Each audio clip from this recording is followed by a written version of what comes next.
there was no church or chapel to speak about. They were celebrating in closed doors, in homes. So how can there be an entrance?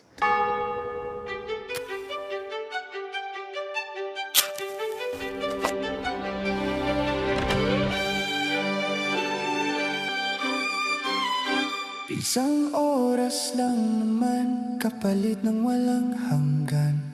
Hinihintay ka niya araw-araw sa hapag. Ako si John Paul Joseph Reyes na tiga Lulumboy, Bukawi, Bulacan at sakristan sa Shrine ni St. Anthony of Taiwan. At ako rin ay naging External Vice President ng Bedan Pastoral Ministry ng San Beda University, Manila. Galing ako ng seminaryo that time. Nag-seminary ako ng grade 7 ako, 2014. Tapos lumabas ako. And then nung nagpaalam ako sa parish priest and rector noon ng shrine na si Father Vic Robles, paalam ako sa kanya, sabi ko, Father, lalabas na ako ng seminaryo. Hindi naman niya ako kinontra. Sabi niya, sige, mag-enjoy mo na sa labas, pero kukunin ko na kita bilang sakristan ko dito sa parokya. Sakristan, ang gampanin niya sa simbahan ay naglilingkod siya sa mga liturgical celebrations sa loob at labas ng simbahan. Okay? So siya yung lagi natin nakikita na may dalang insenso, may dalang kandila. Ang sakristan din yung nakikita natin mga nagsuserve sa altar.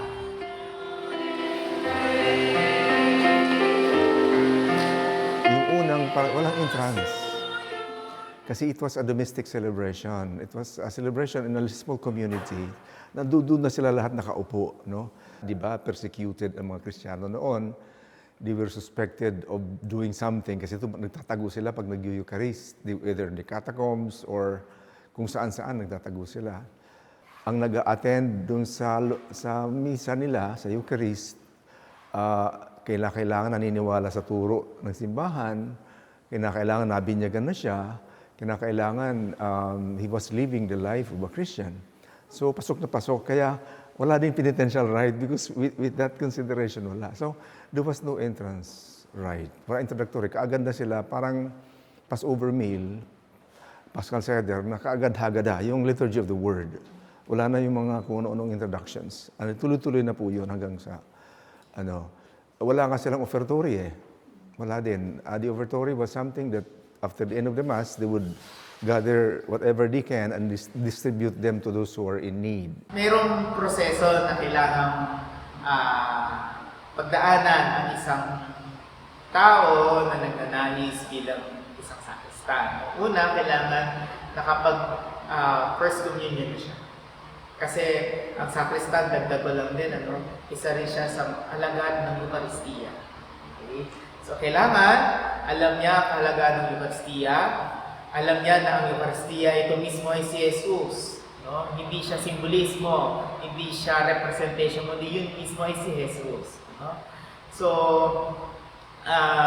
bukod sa nakapag-first communion na, kailangan naka-attend siya ng mga trainings, naka-attend siya ng formation. At syempre, dapat nagsisimba. It changed. Ang unang pagkakataon nagbago ito during the massification of Christianity. Nung na-convert si Emperor Constantine. So he declared that the official, global, universal religion of the world was Catholic Church. So they started getting everybody to be baptized, lahat-lahat. So paano ka naman magtuturo ng misa sa pinakamaraming tao, no? So that's why they had to put the entry kasi may simbahan na. Dati walang simbahan. So they have to do the entrance, yung mga, all this introductory part of the Mass. Kasi mga 4th century na po ito. Malayo-malayo na sa spirit ng mga apostoles, the resurrection of Christ. So the feeling of unworthiness was there already. Kaya pumasok yung penitential rite, yung Kyrie eleison, and all this. Dati, at the 4th century, ang pare, nagdadasal lang yan sa sacristy. And he would talk about Father, I'm not worthy for the celebration, although I'm coming up in persona Christi, in the person of Christ. But he was feeling so much unworthy to celebrate the Holy Eucharist. Pagdating sa Council of Trent, nandiyan pa rin yan, pero gradually, ipinasok na siya. So the entrance, sa entrance kasi, may kanta na siya, may mga antiphon, pero actually, at the start, it was the entrance of the VIPs. Inaantay pumasok hanggang makaupo nun, so they had to do some rite.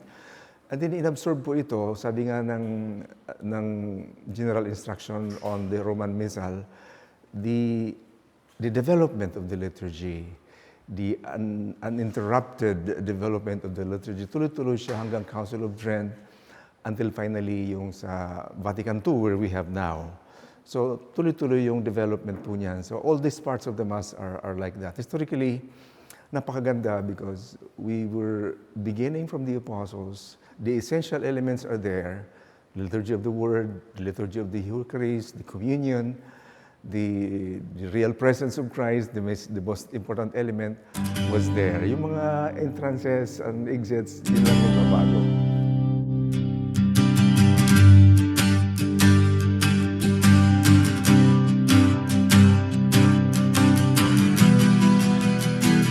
Ako, personal, parang hindi, ang nararamdaman ko, parang hindi ako karapat-dapat na ako nasa unahan, Kasi parang dumadating na din at some point na ako pa ba yung, ano ba yung ko dito, purpose ko dito. Kasi baka nagiging self-centered na ako in terms of service. So talagang una, nakaka-pressure. Kasi lahat ng tao, ikaw ako nang titignan, yung iba may camera pa. So talagang kabado, Minsan lalo pag live streaming ang misa, kailangan hindi ka magkakamali kasi pagka nagkamali ka, pwede kang pagtawanan, pwede i-save yun, i-repost sa Facebook. So talagang there is a pressure. Pero, nandun din yung kagaya sinasabi ko kanina, yung feeling na hindi ako karapat-dapat. Meron pang mas higit pa meron pang higit na tao na para dito sa posisyon na ito. Pero ako yung binigyan ng pagkakataon. So doon may papasok yung feeling na hindi ako karapat-dapat magpatuloy sa iyo. So I feel blessed, habang tumatagal, I feel blessed and sabi ko, I feel honored na din na ganun pala yung feeling na binigyan ka ng opportunity ni Lord na parang sa lahat ng tao na po pwede nandyan, ikaw yung nandyan. At dahil ikaw yung nandyan, pangalagaan mo ang sarili mo, mag-ingatan niya sarili mo. It gives me motivation, it gives me also purpose in life. Dito sa general instruction of the Roman Missal, I was so surprised when you read it on that part ng entrance. Ang nakalagay doon is the entrance procession and the greeting and the kissing of the altar, the greeting of the priest, reverence of the altar, and then the greeting, ang sinabi ng general instruction, which we are using now, was to foster unity among Christians. That means, yung mga nagsisimba, kaya pag sinabi, the Lord be with you, which is reminiscent of the book of Exodus, kung saan sinabi na ni Moises na kay Gideon, kay Joshua, the Lord is with you, the Lord be with you. Parang doon pa lamang nag-uumpisa na yung the idea of entering into a different realm where Christ is present, the divine presence.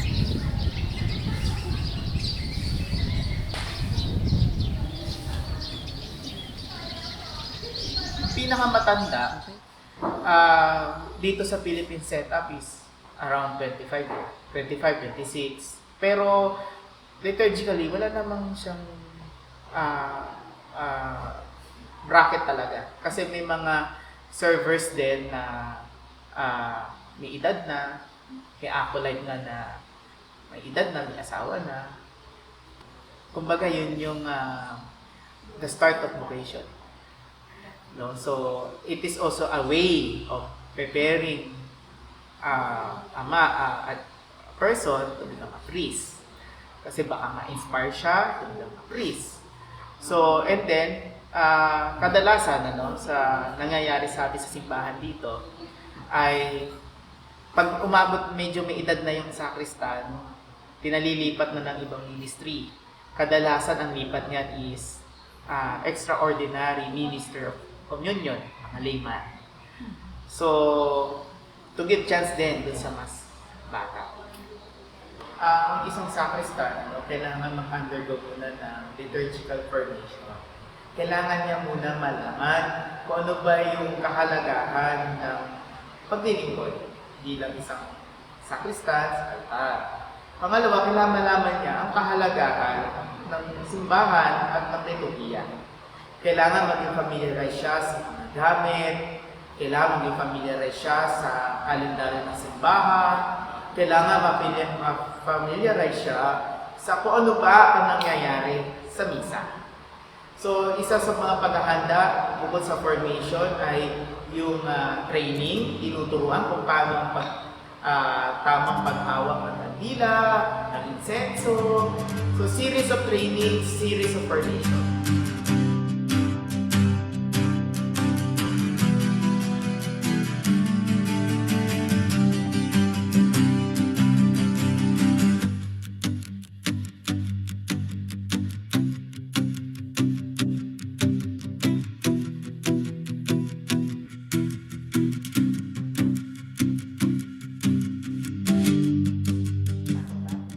The first part, if you're talking about the introductory rite, the first part of that is the entrance. The second part of that is the reverence of the altar and greeting the people. Kaya makikita niyo yung pare, pag ano niya, he will kiss the altar. Dati-rati, lahat ng mga altar may relic ng santo. Pag binuksan mo yung cover, may altar stone nung tawagin. Before Vatican II, ako ay sakrista na noon, dala-dala namin palagi yan pag namimisa kami sa mga barangay. But ngayon hindi na hindi na ganong required.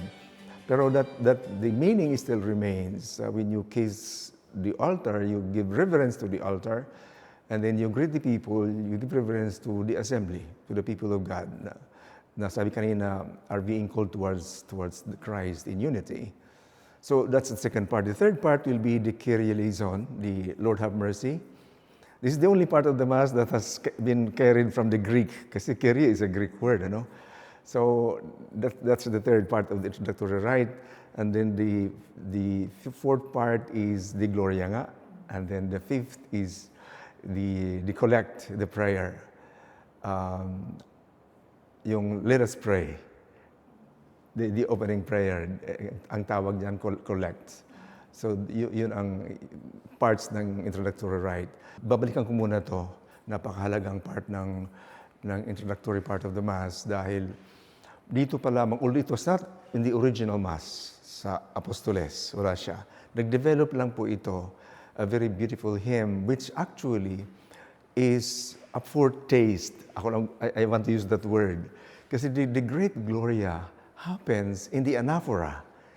The anaphora is the consecration, is the liturgy of the Eucharist. Di ba, pag umpisa pa lang after the Sanctos, it's really the priest does his best to glorify God in the anaphora. They call it anaphora in Greek. So the Gloria is like that. It is a foretaste of heaven, so to speak. So napakahalaga po yan, that Mass. Now, in the instruction of the Roman Missal, pinapasok lang po siya during feast days. So, kinakanta siya. There are other, naka-indicate doon sa ordo, there are other days na you can sing it on solemnities, gano'n, like on the octave of Easter. From Sunday to Sunday, kakantahin talaga yon because Easter ang celebration natin.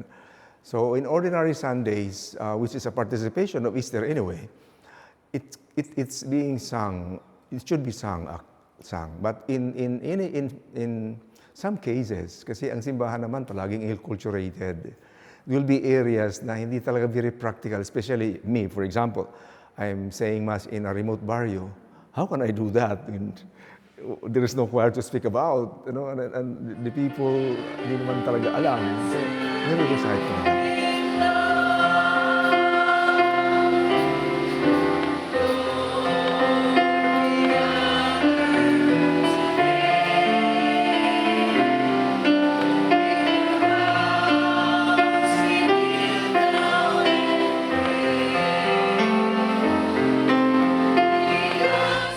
I should be spiritually present.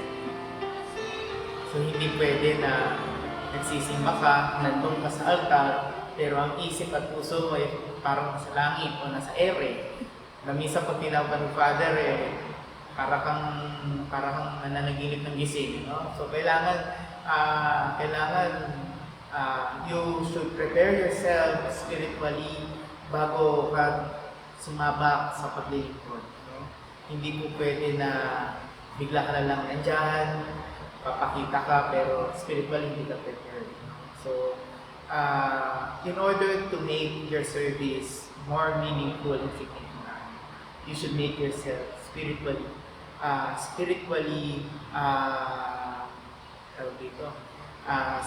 ready to serve at the altar, to receive Jesus, and be an instrument of Christ to others.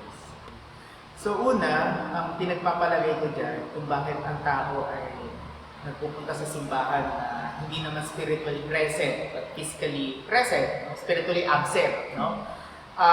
Una, tingin ko, nagsimba sila, they are not in the state of grace. Hindi sila nakapag-prepare spiritually. Somehow, some of them went to the church, may nagawang pagkakamali, bumabalik sa simbahan, nagsisisi, at siguro ay mangungumpisal after the Mass. So, isa sa factor yun. Pangalawa, hindi alam kung ano ang kalagahan ng Misa. Yun yung pangalawang point. At ano yung dapat gawin dito? Una, kailangan palawigin pa ang katisismo, ang pagtuturo patungkol sa kalagahan ng Misa. Kasi may mga katoliko na hindi naiintindihan kung sino ba talaga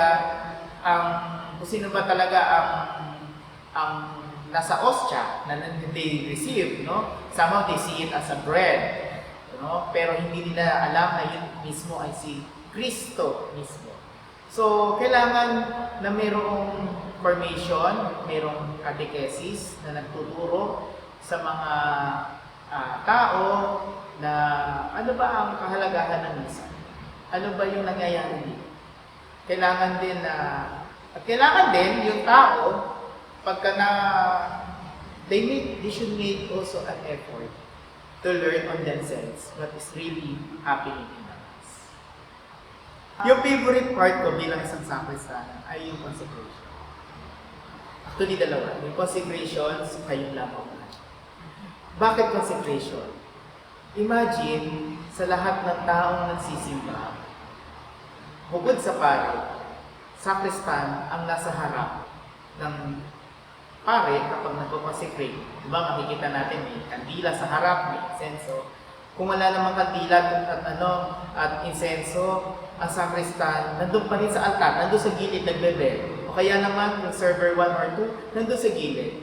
Favorite ko siya kasi isa ko sa mga frontline na nakaka-witness na sa yugto ng misa, ang Diyos ay bumababa, ang ostya, ang tinapay at ang alak ay nagiging katawan at dugo ni Kristo. So isang malaking grasya na ikaw mismo yung nasa VIP seat ng simbahan na makikita mo at maririnig mo clear yung sinasabi ng pari sa consecration. At yung pangalawa is yung cordero. Yung cordero, kung nanamnamin natin, napakagandang kanta o dasal yun. Cordero ng Diyos na nag-aalis ng mga kasalanan ng sanlibutan. Dahil yun ay sumisimbolo o yung mismo yung pag-aalay ng Diyos para sa atin. Imagine, hindi naman kailangan gawin ng Diyos yun, ng Panginoong Kristo sa atin. Pero ginawa niya yon dahil mahal na mahal tayo. At isang At doon sa pagdating yon na inalay ng Diyos ang kanyang sarili, inalay ng Diyos ang buhay niya para sa akin upang maalis ang kasalanan. At mawi-witness ko yon again as VIP na nasa unahan, nasa tabi, nasa santuario. Isang malaking grasya ulit yun para sa akin. Sa paglilingkod sa simbahan at bilang naglilingkod, nandun na din ang pagdadala, pag-aakay sa mga kapwa mo sakristan sa Diyos. Somehow, they will just enter in the church, they volunteer themselves as altar server, but somehow, spiritually, hindi pa ganun ka-lalim ang kanilang pananaw o pagkakaintindi sa kanilang ginagawa. And the greatest agape that I can do as an altar server is to teach them and to lead them and to make them understand the importance of Mass, the importance of the liturgy, and the importance and the meaning behind everything na ginawa ng Diyos sa atin.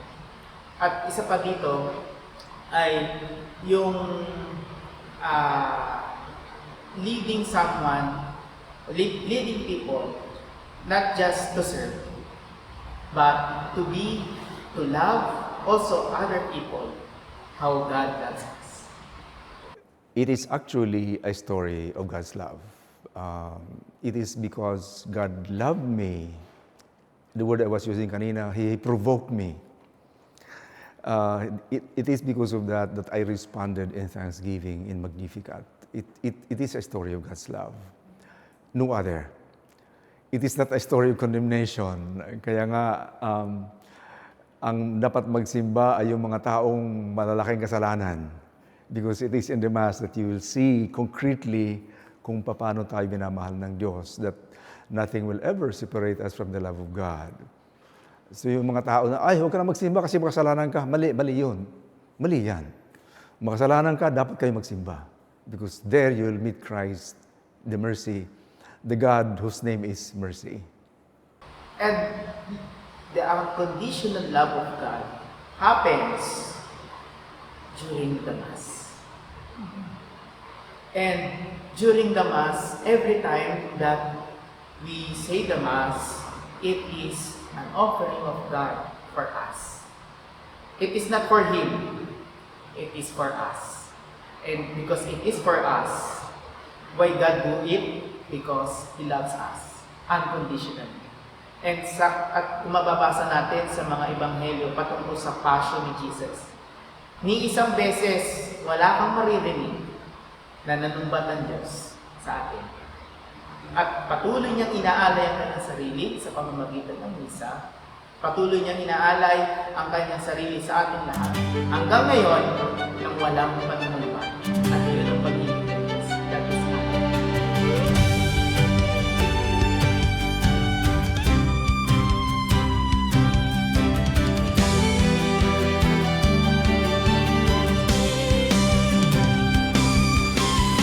Salo-salo tayo sa hapag na inilatag para sa sambayanan ganap na nalikhas. Bawat piraso ng tinapay, isang pag-aalay. Bawat patak ng alak, isang tagumpay.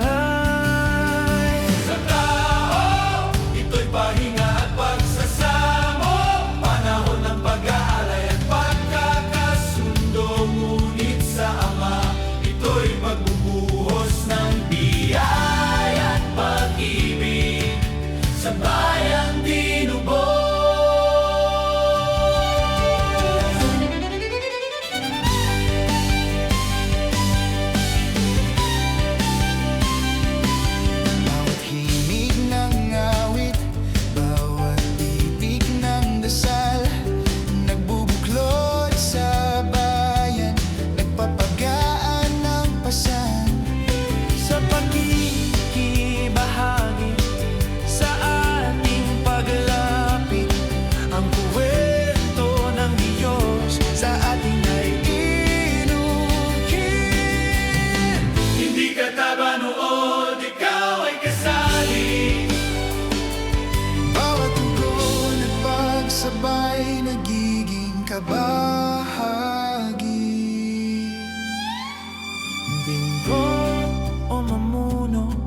walang pagkakaiba sa misa.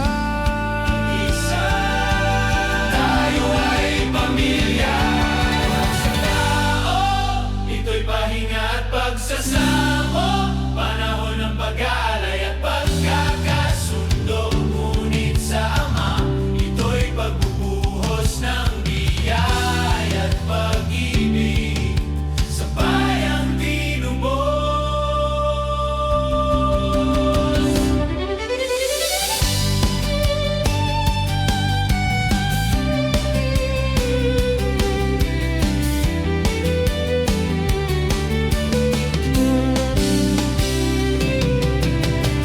Isang oras lang naman, kapalit ng walang hanggan. Hinihintay ka niya araw-araw sa hapag. Halika na, kapatid.